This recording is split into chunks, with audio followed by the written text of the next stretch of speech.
अस्सलाम वालेकुम दोस्तों, कैसे हैं आप सब। मैं ज़ुबीना फ़याज़ एक बार फिर आपके साथ मैं शुरू कर रही हूँ अनाप पार्ट 4। डॉक्टर ने प्रिस्क्रिप्शन लिख कर दी है, इसे टाइम पे फॉलो करना। ओके, और खुश रहना, कोई भी टेंशन लेने की ज़रूरत नहीं है तुम्हें। और हाँ, असद से कांटेक्ट करना। मैं नेक्स्ट वीक आऊँगा, फिर अंकल आंटी से खुद आके बात करूँगा। डॉक्टर के क्लिनिक से बाहर निकलते हुए वो अनाप को बहुत आराम से समझा रहा था। वो उसकी बातें बहुत ही लापरवाही से सुन रही थी। अनाब को उसके पेरेंट्स के घर छोड़कर वो अपनी मीटिंग के सिलसिले में इस्लामाबाद चला गया था। अनाब के माँ बाप बहुत ही सुलझे हुए शरीफ खानदानी इज्जतदार लोग थे। शादी के इतने दिनों बाद आने पे उन्होंने हसन या अनाब किसी से भी इस बारे में नहीं पूछा, ना ही कोई शिकवा किया था। मगर हसन फिर भी उनसे बहुत ज़्यादा शर्मिंदा था। उस दिन वो मीटिंग अटेंड करने के बाद जब होटल में अपने रूम में आया और अपनी मोबाइल चेक किया तो उसमें अनाब की बहुत सारी मिस कॉल्स लगी हुई थी। मीटिंग के वक्त उसने अपना मोबाइल साइलेंट पर कर दिया था और इसलिए उसे अनाब की कॉल्स का पता ही ना चल सका था। यकीनन अनाब ने असद के बारे में बताने के लिए कॉल की होगी। ये सोचकर उसने उसी वक्त अनाब को कॉल की। वो बेड पे औंधी लेटी मोबाइल हाथ में लिए स्क्रीन को इस तरह देख रही थी जैसे हसन की कॉल का ही इंतजार कर रही हो। स्क्रीन पे हसन का नाम नमूदार होते ही उसकी कॉल आते देखकर उसके चेहरे पे हद से ज्यादा खुशी छलक गई। पहली ही बेल पे उसने कॉल रिसीव कर ली। सो सॉरी अनाब, मैं मीटिंग में था और फ़ोन साइलेंट पे था मेरा। मुझे तुम्हारी कॉल्स का पता ही ना चल सका। सब खैरियत तो है ना? अनाब की कॉल रिसीव करते ही उसने सबसे पहले माजरत की थी। जब से ठीक, जी जी ठीक है, आप कैसे हैं? मैं ठीक हूँ, तुमने कॉल क्यों की थी? अपनी खैरियत बताते ही उसने अनाब से कॉल की वजह पूछी थी। ऐसे ही आपसे बात करने के लिए। मुझसे बात करने के लिए? वो एक पल को समझ ही नहीं पाया, फिर एकदम जैसे बहुत ज़्यादा समझ गया। ओह, असद से बात हुई तुम्हारी? क्या कहा उसने? हसन ने जैसे ही असद के बारे में पूछा उससे तो उसका मुंह जैसे उतर ही गया। आप थक गए होंगे, रेस्ट करें, मैं बाद में आपसे बात करूंगी, खुदा हाफिज। हाँ, हेलो हेलो अनाब। उसकी बात का जवाब दिए बगैर उसने एकदम बात बदलते हुए कॉल काट दी थी। वो बहुत हैरत से मोबाइल को देखने लगा। उसे अनाब का अंदाज बहुत अजीब लगा था। वो वाकई काफ़ी थक गया था, इसलिए अनाब को दोबारा कॉल करने के बजाय सो गया। अब इस्लामाबाद से वापसी पे वो सीधा अनाब के पास उसके पेरेंट्स के घर गया था। वो जल्द अज जल्द अनाब के मामले को हल कर देना चाहता था और आज वो यही सोच कर आया था कि अनाब के पेरेंट्स को वो कन्विंस करके ही जाएगा। इस्लामाबाद से आते हुए उसने अनाब को कॉल करके बता दिया था कि वो सीधा उसके पास आएगा। हसन के आने का सुनकर वो बहुत ज़्यादा खुश हो गई थी। बहुत ही अच्छे से तैयार होकर वो हसन का इंतज़ार कर रही थी। तकरीबन 12 बजे वो उठ आ गया था। अनाब के पेरेंट्स घर पे नहीं थे, अंकल आंटी कहीं गए हुए थे। अंकल आंटी कहीं गए हैं क्या अनाब? अनाब के पेरेंट्स को ना पाकर उसने अनाब से पूछा था। जी, वो पप्पू के घर गए हैं, आते ही होंगे। हसन को चाय देते हुए उसने बताया था। हसन ने गर्दन हिलाई। कुछ पल के लिए दोनों खामोश बैठे रहे। हसन आराम से चाय पीने लगा। अनाब मुसलसल हाथों की उंगलियों से को मसल रही थी। तुम कहीं जा रही हो? अनाब पे नजर डालते हुए उसने अचानक से पूछा। वो बहुत अच्छे से तैयार होके बैठी हुई थी और बहुत प्यारी भी लग रही थी। क्यों? वो कुछ चौंक के हसन को देखने लगी। नहीं, वो तुम्हारी तैयारी देख के मुझे ऐसा लगा कि शायद तुम कहीं जा रही हो। वो सोफे की पुष्ट से टेक लगाकर टांग पे टांग रखकर आराम से बैठ गया था और सिगरेट लाइटर से सुलगाकर पीने लगा था। मैं तो आपके लिए तैयार हुई हूँ। सिगरेट पीते हुए अनाब की बात सुनकर वो एकदम से झेप सा गया था। उसी वक्त अनाब के पेरेंट्स भी आ गए थे। उन्हें आते देखकर हसन ने एकदम से सिगरेट एस्ट्रे में मसल के रखी और खड़ा होकर उनके सामने उनसे मिलने लगा। अनाब के बाबा ने तो हसन को देखकर खुशी से बाहें फैला के उसे प्यार से गले लगा लिया। हसन ने उनसे बहुत इज्जत और अदब से एहतराम से मिला। हसन बेटा, कैसे हैं आप? हसन के साथ सोफे पे बैठते हुए बाबा ने उससे पूछा था। अल्हम्दुलिल्लाह, मैं ठीक हूँ अंकल, आप कैसे हैं? हम भी बिल्कुल ठीक है और आपको यहाँ देखकर तो और भी ठीक हो गए हैं। हसन अपने दोनों हाथों की उंगलियां एक दूसरे में डाले बाबा के सामने सोफे पे बैठा था। वो यही सोच रहा था कि वो किस तरह से उनसे बात करे, कहाँ से शुरू करे। अनाब ने बताया था कि आप उसे लेने आ रहे हैं। मैं समझा शायद आप शाम में आएंगे, इसलिए अपनी बहन की तरफ चला गया था। जी, अभी वो बाबा से बात करने के लिए अपने जहन में लफ्ज़ों को तरतीब दे ही रहा था कि बाबा की बात सुनकर वो कुछ झेप सा गया और फिर हैरत और ना समझने वाले अंदाज में अनाब को देखने लगा। अनाब ने एकदम उससे नजरें चुराई और उठ के ड्राइंग रूम से बाहर चली गई। उसे यूं जाते देखकर हसन को बहुत अजीब सा लगा था। बाबा हसन से बहुत खुशगवार मूड में बातें कर रहे थे। हसन उसी इंतजार में था कि कब वो अपनी बात मुकम्मल करे और वो उनसे अनाब और असद की मुतालिक बात कर सके। कुछ ही देर बाद अनाब एक छोटा सा बैग लेकर ड्राइंग रूम में आई। हसन का ध्यान बाबा की तरफ था। बेटा, आपको अनाब से कोई शिकायत तो नहीं है ना? बाबा की बात सुन के अनाब वहीं ठिठक के रह गई। हसन की नज़र बेसाख्ता अनाब पे पड़ी। जी? आज तो इसे हर बात पे जैसे हैरत के झटके लग रहे थे। इसे समझ ही नहीं आ रहा था कि क्या बोले। अनाब आपकी बहुत तारीफ करती है, बाबा ने फिर से खुश होकर उसे बताया था। हसन ने फिर से अनाब को हैरत से देखा। अरे बेटा, इतना जल्दी जा रहे हो? अनाब के हाथ में बैग देखकर बाबा ने हसन से पूछा। जी। हसन ने फिर से चौंक कर पहले बाबा को और फिर अनाब को देखा। वो हसन से नजरें चुराकर उसके बराबर में आके बैठ गई। जी बाबा, वो हसन को कुछ काम है इसलिए। अनाब की बात सुन के वो मजीद हैरान हुआ था। उसे तो कोई काम नहीं था और वो उसे लेने तो नहीं आया था, फिर वो झूठ क्यों बोल रही थी? अच्छा, जैसे आपको ठीक लगे, बाबा ने बहुत प्यार से कहा। अनाब की बात सुन के हसन को यही लगा था कि शायद उसके और असद के दरमियान ज़रूर कोई ऐसी बात हुई है जो वो शायद उसे पहले बताना चाहती है, इसीलिए वो उसके साथ चलना चाह रही है। बाबा से कोई भी बात किए बगैर उनसे इजाज़त लेके वो अनाब को लेकर अपने साथ बाहर निकल आया। कुछ देर तक वो यूं ही ड्राइव करता और साथ साथ स्मोकिंग भी करता रहा। अनाब हसन से नजरें चुरा के खामोश बैठी हुई थी। गियर चेंज करके उसने सिगरेट का कश लिया और एक नज़र खामोश बैठी अनाब पे डाली। क्या हुआ अनाब? क्या हुआ? उसने चौंक कर हसन को देखा। तुमने मुझे अंकल से बात क्यों नहीं करने दी? और तुमने उनसे ये क्यों कहा कि मैं तुम्हें लेने आया हूँ? ऐसे ही, उसने लापरवाही से कहा। ऐसे ही? उसने हैरत से अनाब को देखा। अनाब ने अपना मुंह खिड़की की तरफ कर लिया। इधर देखो मेरी तरफ, मैं तुमसे बात कर रहा हूँ, हसन ने झिंझलाकर उसे कहा था। उसने थके हुए अंदाज में हसन को देखा। बात की तुमने असद से? नहीं। नहीं? पर क्यों? क्या उसका कांटेक्ट नंबर नहीं है तुम्हारे पास? वो हैरान था। अनाब खामोश रही। उसकी खामोशी हसन को झुंझलाहट में मजीद इजाफा करने लगी। वो इस लड़की को आखिर क्यों समझ नहीं पा रहा था। अनाब, मैं तुमसे कुछ पूछ रहा हूँ, चुप क्यों हो तुम? मेरे सर में बहुत दर्द है। उसे वाकई दर्द था या वो इसकी बात टाल रही थी, हसन समझ नहीं पाया था। क्यों? आई मीन कोई पेन किलर ली है या मैं लेकर दूँ? मैंने ले ली है, आहिस्ता आवाज में बताते हुए उसने आंखें बंद करके सीट की पुश्त से सर टिका दिया था। घर चल के मुझे सब डिटेल में बताना कि क्या बात है, ओके? उसने हसन को कोई जवाब नहीं दिया। कोई बात तो थी जो वो इससे शेयर नहीं कर रही थी, पर क्या? वो सोच में पड़ गया था। गाड़ी में पूरा वक्त वो आंखें बंद किए हुए थी। हसन खामोशी से ड्राइव करता और स्मोकिंग करता रहा। फार्म हाउस पहुंचने पे उसने जैसे ही गाड़ी पोर्च में रोकी तो एकदम आंखें खोल के हसन को देखे बगैर उसके गाड़ी से उतरने से पहले ही वो गाड़ी से उतर कर तेजी से अंदर जाके अपने रूम को लॉक करके सो गई। उसे इस तरह जाते देखकर हसन को बहुत अजीब सा लगा था।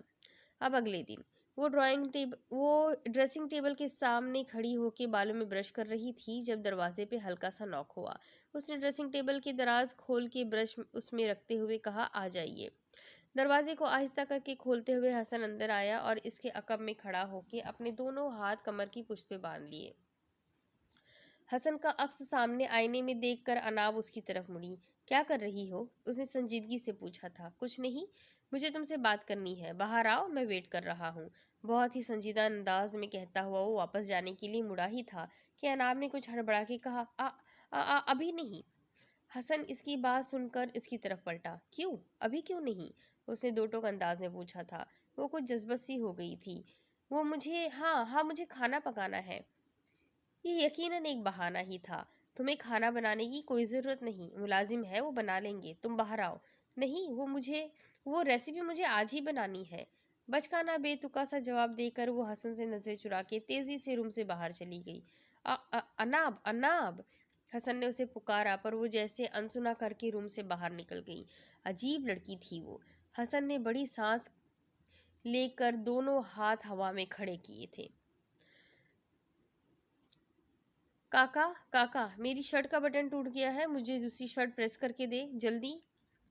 सुबह वो ऑफिस जाने के लिए तैयार हो रहा था कि शर्ट पहनते हुए उससे बटन टूट गया था।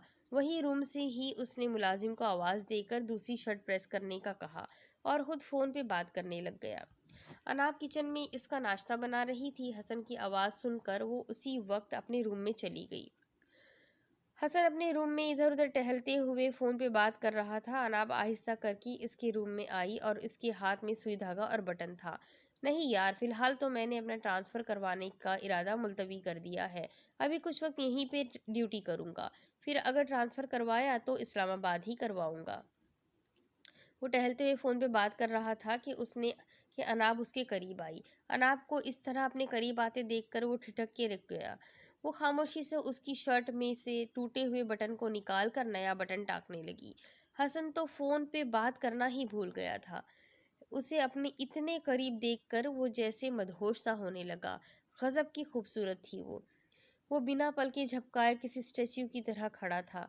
वो उसे बहुत ही रोमांटिक से अंदाज में देख के मुस्कुराई और अपने मुंह से धागा तोड़कर खामोशी से चली गई। हसन कितनी देर तक यूं ही मदहोश सा खड़ा रहा। अब वो घर में ज्यादा वक्त पौधों की देखभाल में ही गुजारती थी। एक इंसियसी हो गई थी उसे इस जगह से। अक्सर हसन जब ऑफिस से घर लौटता तो अनाब को भी लॉन में ही पाता। आज वो ऑफिस से कुछ जल्दी आ गया था और हस्ब मामूल अनाब उसे लॉन में ही मिली थी। वो सीधा उसके पास आया। उसे आते देखकर अनाब मुस्कुराई। इसे छोड़ो, इधर आओ, मुझे तुमसे बात करनी है। सनग्लासेस उतार कर टेबल पे रखते हुए उसने बहुत ही संजीदगी से अनाब से कहा था। अनाब के चेहरे से मुस्कुराहट एकदम गायब हो गई। पानी का पाइप जमीन पे छोड़कर वो खामोशी से आके हसन के सामने वाली कुर्सी पर बैठ गई।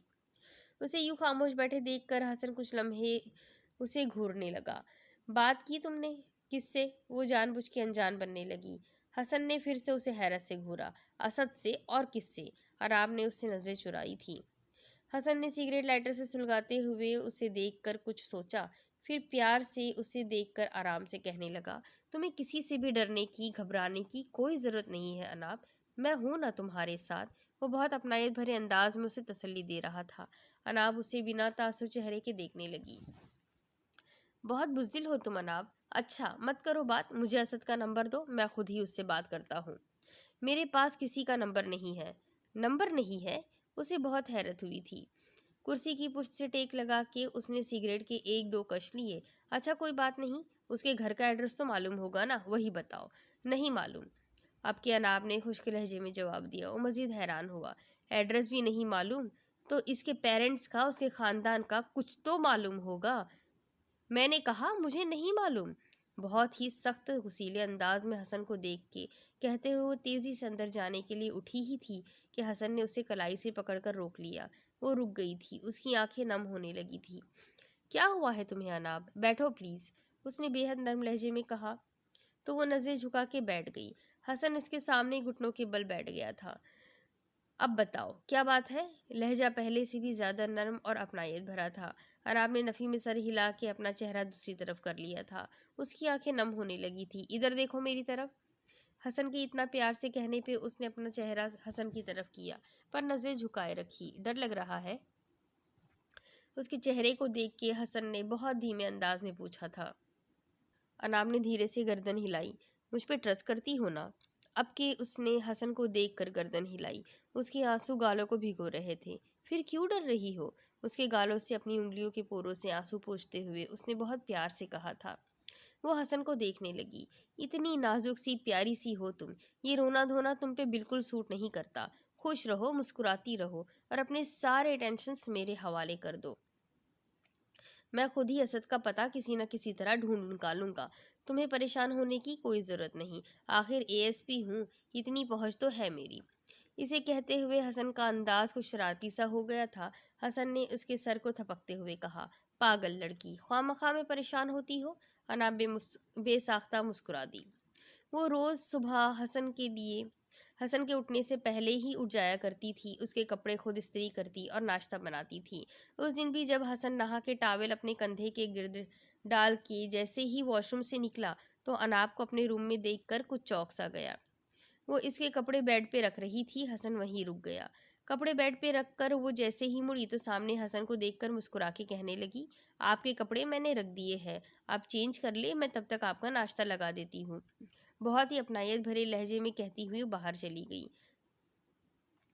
हसन हैरत से उसे और बेड पे रखे अपने कपड़ों को देखने लगा।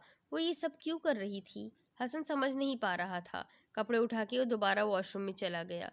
कुछ ही देर बाद जब वो कपड़े बदल के वॉशरूम से बाहर निकला तो अनाब को सामने खड़ा पाया। इसके हाथ में हसन के जूते थे। मैंने आपके शूज भी पॉलिश कर लिए हैं। बहुत खुश होके उसने जैसे ही हसन को बताया तो हसन का चेहरा गुस्से से एकदम सुर्ख पड़ गया।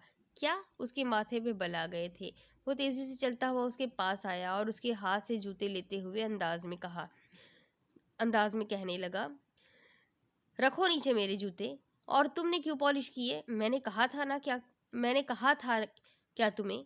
उसने अपने जूते दूर फेंक दिए। उसने अनाब को बहुत सख्त अंदाज में डांटा था। नहीं, वो मैंने खुद ही कर दिए। उसने इतना मासूमियत से कहा कि हसन एकदम नरम पड़ गया। अनाब, मुझे अच्छा नहीं लगता कि कोई मेरे जूते उठाए, खास करके तुम। तो कभी भूले से भी मेरे जूतों में हाथ मत लगाना, समझी? पागल लड़की। पागल लड़की कहते हुए उसके चेहरे पे बेसाख्ता मुस्कुराहट उभर आई। वो इसका सर थपक कर ड्रेसिंग टेबल के सामने जाके खड़ा हो गया, बालों में ब्रश किया और फिर परफ्यूम लगाने लगा। अनाब उसे कुछ देर यूं ही मबहूत नजरों से देखती रही।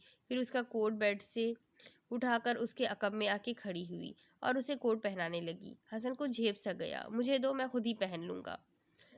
हसन के कहने के बावजूद उसने कोट हसन को नहीं दिया और उसे बहुत ही शौक और दुल्हाना नजरों से देखकर कोट पहनाने लगी। इसके खूबसूरत से अक्स को सामने ड्रेसिंग टेबल के आईने में देखकर हसन कुछ लम्हे पलक के झपकना ही भूल गया था। एक पल को वो अनाब का हुस्न देखकर डर सा गया था। ऑफिस में इससे मिलने कुछ फॉरेन ऑफिसर्स आए हुए थे। वो सुबह ही से काफ़ी ज़्यादा मसरूफ़ था। वो कुछ पेपर साइन कर रहा था जब सामने टेबल पे पड़ा उसका मोबाइल बजने लगा।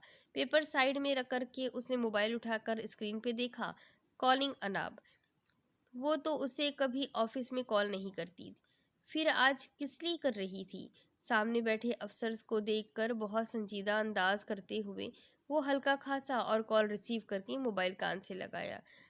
हेलो, अस्सलाम वालेकुम। वालेकुम अस्सलाम, सब खैरियत? जी, वो आज आप थोड़ा जल्दी घर आ जाइएगा। सब खैर तो है ना? उसे अनाप की फिक्र होने लगी। जी हाँ, आप बस जल्दी घर आ जाइएगा। अपनी बात मुकम्मल करके बिना वजह बताए उसने कॉल काट दी। वो कुछ लम्हे सोच में पड़ गया था। अपने ऑफिस के सारे इम्पोर्टेंट काम छोड़ के वो जल्दी से घर आ गया। अनाब बीबी कहाँ है? लाउंज में आते ही उसने मुलाजमा से पूछा। जी, बाजी तो खाना बना रही है। मुलाजमा की बात सुनकर वो सीधा किचन में आ गया। वो फ्रिज में स्वीट डिश रख रही थी जब हसन किचन में आया। हसन पे नजर पड़ते ही उसका चेहरा खुशी से खिल उठा। अरे, आप आ गए? उसने खुश होके कहा था। छोड़ो ये काम वाम, बाहर आओ। दोनों हाथ कमर पे टिका के उसने संजीदगी से कहा। आप चले, मैं आती हूँ। काउंटर टेबल पे रखे सलाद का डिश उठाते हुए उसने मुस्कुरा के कहा। हसन झंझला उठा था। उसे अनाप के काम करने से बहुत चिढ़ होती थी। आखिर इतने सारे मुलाजमों को वो किस चीज़ के पैसे देता था? वो इसे कह कहकर थक गया था। पर वो थी कि एक कान से सुनती और दूसरे से निकाल देती थी। नहीं, तुम अभी चलो। उसके हाथ से डिश लेकर काउंटर टेबल पे रखते हुए उसने चिढ़ के कहा था। पर हुआ क्या है? वो उसे देखकर हैरत से पूछने लगी थी। हसन इसके अनजान बनने पे और चिढ़ने लगा।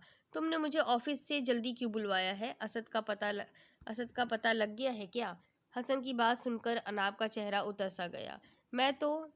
मैंने तो आपकी पसंद का खाना बनाया है, इसीलिए आपको घर जल्दी बुला रही थी। बच्चों की तरह मुंह बसोरते हुए उसने बहुत ही मासूमियत से कहा था। उसकी बात सुनकर हसन अपना हाथ सर पर पटका। पागल लड़की, तुमने मुझे सिर्फ खाने की वजह से बुलवाया है? और मैं इतना परेशान हो गया था कि पता नहीं क्या है। तुम्हें पता है मैं कितने इंपॉर्टेंट काम छोड़ के आया हूँ? तो क्या आपके लिए ये इम्पोर्टेंट नहीं है कि मैंने आपके लिए आपकी पसंद का खाना अपने हाथों से बनाया है? वो कुछ खफासी हो गई थी। हसन उसकी बात सुन के बेसाख्ता हंस पड़ा। अच्छा, लगाओ खाना जल्दी से, मैं फ्रेश होकर आता हूँ। पागल लड़की। उसे देखकर मुस्कुराते हुए फ्रेश होने चला गया। अनाब खुश हो गई थी। अब शाम को शाम में वो हसन के लिए चाय बना के लाउंज में आ रही थी। हसन लाउंज में इधर उधर टहलते हुए किसी से फोन पे बात कर रहा था। हाँ, काम हुआ? उसने सिगरेट का कश लेते हुए किसी से पूछा था। एड्रेस पता लग गया है? Very good.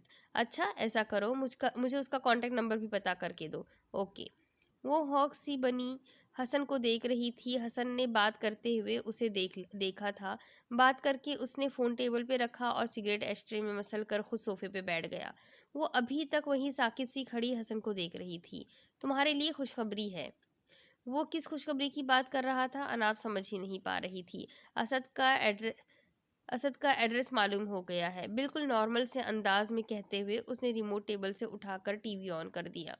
हसन की बात सुनते ही उसके चेहरे का रंग उड़ गया और उसके हाथ से चाय का ट्रे बेसाख्ता छूट गया। गरम चाय के पैरों से गरम चाय उसके पैरों पे गिर गई। वो इसकी आंखों में बेसाख्ता आंसू उमड़ आए थे। उसके पैरों पे गरम चाय गिरते देखकर हसन ने एकदम बौखला के रिमोट सोफे पे पटका और तेजी से उठकर उसकी तरफ आया। हसन को अपने करीब आते देखकर वो अपने आंसुओं को बहने से रोक ही ना सकी थी और कांपने लगी।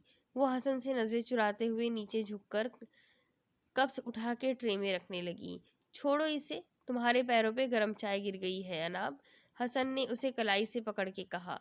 मैं ये कप्स अपने आंसुओं पे जब्त करने की कोशिश करते हुए उसने भर्राई हुई आवाज में कहा था। छोड़ो कप्स को, आओ बैठो इधर।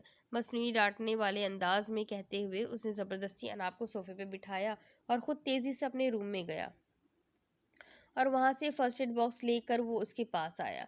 अनाब के सामने अपने घुटने जमीन पे टेक के वो बैठे बैठे हुए वो उसके पैरों पे क्रीम लगाने लगा। बहुत केयरलेस हो तुम। कितनी बार मना किया है कि ये सब काम मत किया करो, फिर क्यों खुद को तकलीफ देती रहती हो। अब देखो, इतने नाजुक पैर का क्या हाल कर दिया है तुमने। पूरी स्किन कैसी रेड हो गई है। अनाब के पैरों की हालत देखकर उसे बहुत तकलीफ हो रही थी। वो तो उसे काम करने से मना कर करके थक गया था। अब वो अब मैं दोबारा तुम्हें किचन में ना देखूं, आई बात समझ में। उसने हनाब को बहुत सख्ती से वार्न किया था। उसके पैरों पे क्रीम लगा के वो उसे रूम में ले गया और उसे रूम से बाहर निकलने से सख्ती से मना कर गया था। हनाब की आंखों में आंसू और चेहरे पे दर्द भरे तासुरात देख के हसन को बहुत तकलीफ हो रही थी। उसे एहसास था कि गर्म चाय के गिरने से उसके पैरों में कितनी जलन हो रही होगी। उसे रूम में बिठा के दरवाजा बंद करके वो बाहर चला गया। अनाब उसे हौकों की तरह देखती और सुनती रही। वो इससे क्या बताती कि हाँ, उसे तकलीफ तो हो रही थी, पर इसकी वजह चाय का गिरना नहीं, बल्कि उसकी वजह तो वो खुद था। हसन से अब दूर जाने का सोचकर ही उसे तकलीफ होती थी। वो तो इससे दूर रहने का तसव्वुर भी नहीं कर सकती थी। वो तो इसके दिल में बस गया था। उसे तो अब हसन के डांटने वाले अंदाज में मोहब्बत हो गई थी। वो उसे बताना चाहती थी कि वो असद के साथ नहीं, बल्कि इसके साथ और एक खूबसूरत खुशगवार इज़्दवाजी ज़िंदगी की शुरुआत करना चाहती थी। पर ये सब बताने की इसमें हिम्मत ही नहीं हो पा रही थी। बेड पर नीम दराज लेटे आंखें बंद किए वो सोचों में कहीं गुम हो गई थी कि अचानक दरवाजे पे हल्का सा नॉक होने से उसकी सोचों का तसलसल टूटा और इसने चौंक कर आंखें खोल दी। हसन दरवाजा खोलता हुआ अंदर आया। उसके हाथ में जूस का गिलास था। उसे आते देखकर अनाब एकदम सीधी होके बैठ गई। अनाब को प्यार से देखते हुए वो उसके पास आया और उसे जूस का गिलास दिया। आप क्यों ले आए? वो कुछ शर्मिंदा सी होने लगी।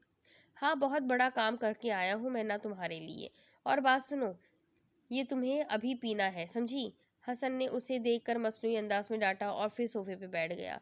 हसन के कहने पर उसने जूस का गिलास उठा के पिया और फिर आधा गिलास साइड टेबल पर ऐसे ही रख दिया।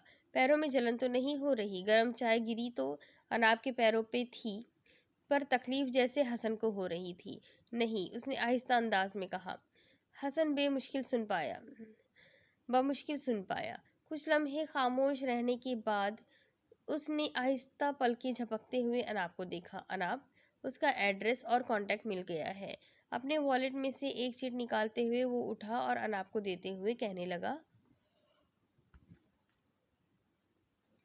ये असद का नंबर है, तुम इससे बात करो। फिर जो तुम दोनों डिसाइड करो मुझे बता देना, ओके? उसे चिट देकर वो रूम से बाहर चला गया और वो चिट हाथ में लिए उसे ऐसे देख रही थी जैसे कोई डरावनी चीज उसने हाथ में रख ली है। सुबह नाश्ते के वक्त भी वो मुसलसल खोई खोई बैठी हुई थी। उसके चेहरे के तासुरात देखकर ऐसे लग रहा था जैसे वो किसी बहुत ही गहरी सोच में हो। उसे यूं गुमसुम बैठे देखकर हसन ने उसे टोकते हुए कहा, तुम नाश्ता क्यों नहीं कर रही? हसन की बात सुनकर वो ठिठक सी गई थी। फिर उसे बिना तासुर अंदाज में कहने लगी, बाद में कर लूंगी, अभी दिल नहीं कर रहा। असद से बात हुई तुम्हारी? वो तो जैसे एक ही सवाल के पीछे पड़ गया था। अनाब ने उसे कदरे बेजारी से देखा। अनाब, क्या हो गया है तुम्हें? कहाँ खोई हुई हो? हसन ने उसे घूरते हुए पूछा। वो फिर से खाली नजरों से देखने लगी। वो हसन को बहुत गायब दिमागी से दिख रही थी। वो बैठी तो उसके पास थी, पर इसका दिमाग कहीं और था। अनाब, मैं तुमसे कुछ पूछ रहा हूँ। अब के उसे अनाब के इस अंदाज पे झुंझलाहट होने लगी थी। क्या? वो जैसे अब होश में आई थी। हसन ने हल्का सा मुस्कुराते हुए उसे प्यार से देखा, फिर नरमी से पूछने लगा, असद से कांटेक्ट किया तुमने? उसकी बात सुन के अनाब ने नजरें चाय के कप की तरफ करते हुए आहिस्ता आवाज में जवाब दिया, नहीं। क्यों? उसने फिर से पूछा। मेरी तबीयत ठीक नहीं, उसने कुछ टालने वाले अंदाज में कहा। क्या हुआ? वो थोड़ा परेशान सा हो गया था। सर में दर्द है, वो बेजारी से कहते हुए उठी और कुर्सी पीछे ढकेलते हुए उठ के अपने रूम में चली गई। अगले दिन ऑफिस से आते ही वो फ्रेश होने चला गया था। फ्रेश होकर वॉशरूम से निकलते हुए उसकी नज़र सामने खड़ी अनाप पे पड़ी, जो ट्रे में पानी का ग्लास लिए खड़ी थी। थैंक्स। इससे पानी लेकर मुस्कुराते हुए उसे देखकर वो बेड पे बैठ गया। पानी पी के उसने ग्लास वापस अनाप को दिया और फिर साइड टेबल की दराज में से अपनी वॉच निकालकर पहनने लगा। कुछ देर तक वो वहाँ खड़ी रही, फिर बाहर जाने के लिए मुड़ी ही थी तब हसन ने उसे पुकारा, रुको। वो एकदम रुक के उसकी तरफ पलटी। बैठो।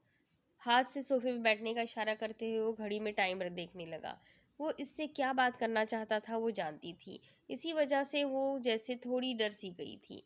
वो खामोशी से नजर झुका के सोफे पे बैठ गई। कुछ लम्हे खामोशी के बाद वो अनाब को देखकर बहुत संजीदगी से कहने लगा, अनाब, मैंने कल असद से कांटेक्ट किया था।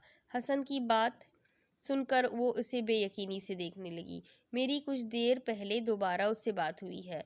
वो वो तुमसे शादी करने के लिए तैयार है। इनफैक्ट उसने कहा है कि जैसा तुम चाहोगी वो वैसा ही करेगा।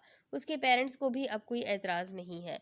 मैं इस वीकेंड तुम्हें अंकल आंटी के पास ले चलूंगा और उसी दिन उनसे बात करके सारे मामला सॉर्ट आउट करवा दूंगा। वो बहुत ही नॉर्मल अंदाज में बता रहा था। इसकी बात सुनकर अनाब की आंखों में आंसू और चेहरे पे डर और घबराहट छा गए थे। अनाब के चेहरे के तासुरात देखकर वो उसी वक्त उठ के अनाब के पास आके बैठ गया। अनाब, तुम्हें डरने की कोई ज़रूरत नहीं, मैं हूं ना तुम्हारे साथ। उसकी बातें सुनकर अनाब की आंखों से बेइख्तियार आंसू टपक पड़े। वो हसन को इल्तिजाई नज़रों से देखते हुए भर्राई हुई आवाज़ में कहने लगी, मैं यहाँ से कहीं नहीं जाना चाहती हसन, मैं यहीं रहना चाहती हूँ। अनाब, तुम क्यों डर रही हो? ट्रस्ट मी, तुम्हें कोई कुछ नहीं कहेगा। उसने अनाब को यकीन दिलाया था। हसन, मैं आपके साथ रहना चाहती हूँ, मुझे सिर्फ आपके साथ रहना है, मुझे कहीं नहीं भेजिए प्लीज़। उसने हसन का हाथ पकड़ते हुए इल्तिजा की और अपना सर उसके सीने पे रखकर बेइख्तियार रो पड़ी।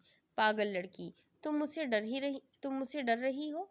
अनाब के बालों को प्यार से सहलाते हुए उसने मुस्कुरा के कहा था, मैंने जो कुछ तुम्हारे साथ किया उसके लिए मैं खुद को कभी माफ़ नहीं कर सकता, पर आगे तुम्हारे साथ ऐसा कुछ भी नहीं होगा। ये डर और खौफ अपने दिल से निकाल दो। मैं सिर्फ उस बात को सोचो कि अब तुम्हारी खुशियाँ बहुत करीब है। अच्छा, अब उठो, जाओ मुलाजिम से कहो खाना लगाए, बहुत भूख लगी है। वो क्यों उसकी बात नहीं समझ पा रहा था। अनाब को डर उससे नहीं बल्कि उससे दूर जाने की वजह से था। हसन उससे बहुत प्यार और अपनाई से तसल्ली दी थी, उसे समझाया था। अपना सर उसके सीने से हटाकर वो उठी और अपने आंसू पोंछते हुए वो रूम से बाहर निकल गई। अगले दिन वो अखबार पढ़ रहा था जब उसके लिए चाय लेकर आई थी। चाय इसके सामने टेबल पे रखकर वो खामोशी से उसके बराबर में बैठ गई और टेबल पर से मैगजीन उठाकर देखने लगी। अखबार पढ़ते हुए उसने अनाब पे एक सरसरी संजीदा सी निगाह डाली, फिर अखबार फोल्ड करके टेबल पे रखा। वो काफ़ी हद तक संजीदा नजर आ रही थी। मेरी आदतें ना बिगाड़ो अनाब, मेरे लिए बहुत मुश्किल हो जाएगा। चाय के कप पे नजर डालते हुए उसने बहुत संजीदगी से कहा था। इसकी बात सुन के वो कुछ लम्हे खामोश रही, फिर मैगजीन टेबल पे रखा और उसे देखकर इस्तेज़ाई अंदाज में मुस्कुराकर कहने लगी, मैं आपकी आदतें बिगाड़ रही हूँ या नहीं पता नहीं, पर आपने तो मेरी आदतें बिगाड़ दी है। इसका क्या हसन? हसन का अंदाज काफ़ी दो टोक किस्म का था। इसकी बात सुन के हसन ने उसे बेसाख्ता हैरत से देखा। वो कुछ लम्हे यूं ही बिना पल के झपकाए उसे देखती रही। हसन ने नज़रें दूसरी तरफ कर ली। हसन के पास उसके सवाल का कोई जवाब नहीं था। मैं आपके बगैर नहीं रह सकती हसन। मुझे आपकी आदत हो चुकी है। मुझे मुझे आपसे मोहब्बत हो गई है। उसकी बात सुन के हसन बिल्कुल ठिठक सा गया था। मैं असद के साथ नहीं रहना चाहती। जब मुझे उसकी ज़रूरत थी तब उसने मेरा साथ छोड़ दिया। अब वो मेरे दिल से निकल चुका है। मेरे दिल में आप बस चुके हैं हसन, और मैं अब आपके बगैर नहीं रह सकती। प्लीज़ प्लीज़ मुझे खुद से दूर ना करें।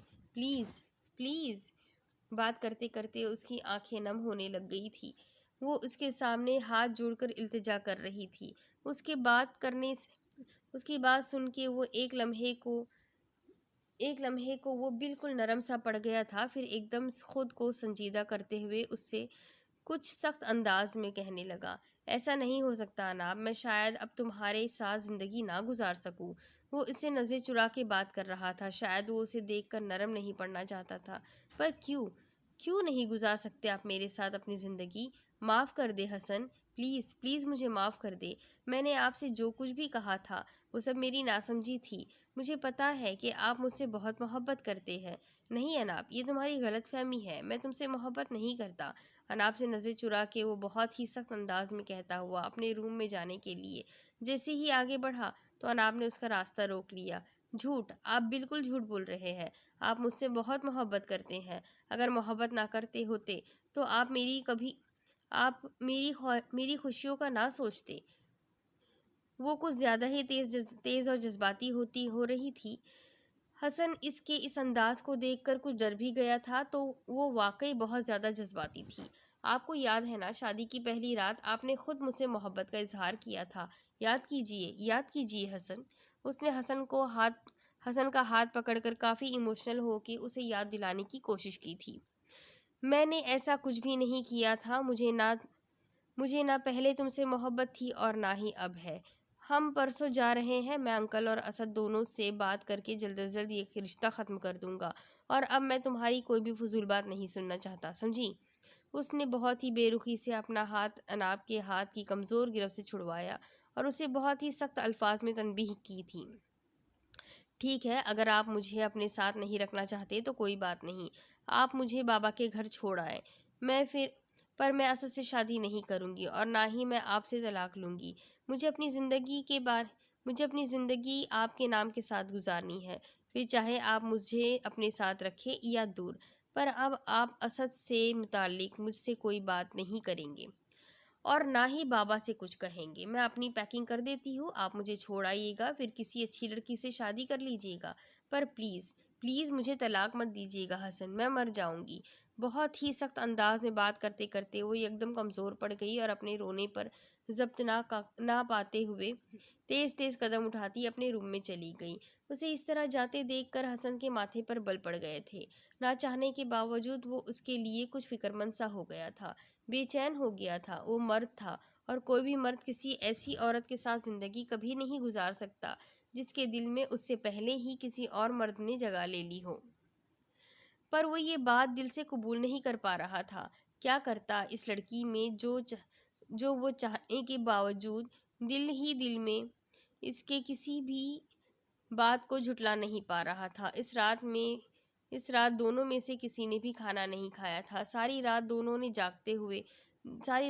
जागते रहे। हसन अपने रूम में बेचैन हुए सिगरेट पे सिगरेट फाँकता गया और अनाब सारी रात तकिए में मुंह लगाए रोती सिसकती रही, दुआएं मांगती रही कि हसन का दिल नरम पड़ जाए। अब इसके आगे की स्टोरी मैं आपको अगली किस्त में सुनाती हूँ। क्या हसन का दिल नरम पड़ेगा? क्या हसन अपने इरादे से पिघलेगा?